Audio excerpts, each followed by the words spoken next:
أكتر 3 كلمات لو قُلتهم هتبقى leader أو قائد أفضل بكتير جدًا من الوضع اللي أنت موجود عليه. أول كلمة، أنا عايز أساعدك، أنا عايز أساعدك، تخلّيه وهو شغال تقول له أنا شايف إن أنت مشغول جدًا في المشروع ده وإن أنت مضغوط فيه، هل أنا أقدر أساعدك بحاجة؟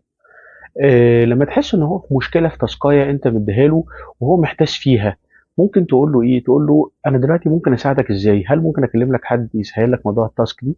هل ممكن في حاجة معيّنة أقدر أعملها أساعدك بيها أوفّر عليك وقت؟ الجملة التانية هي إيه رأيك؟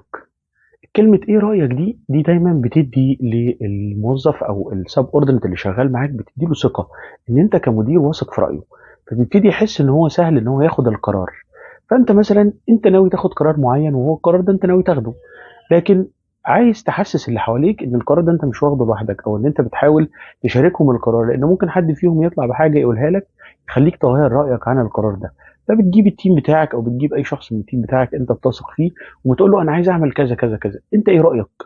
إيه رأيك في الموضوع ده؟ وشوف هو هيرُد عليك إيه. حكاية إن أنت بتدّي له إيه رأيك دي بتدّي له هو إحساس بإن أنت رأيك ليه قيمة جوّه الteam.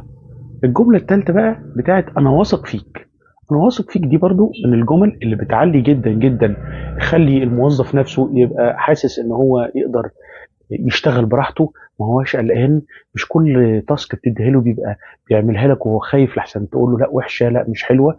فكلمة أنا واثق فيك دي هايلة، بالذات كمان لمّا يكون في حاجة ليها علاقة بقرار أو objective في الtask ده. فأنت مثلًا لمّا ييجي يقول لك أنا دلوقتي عندي مشكلة مع المالك الفلاني ومش عارف أحلها إزاي، أو بافكّر إن أنا أعمل كذا، أو بافكّر إن أنا أعمل كذا، ويدّيك أكتر من اختيارات.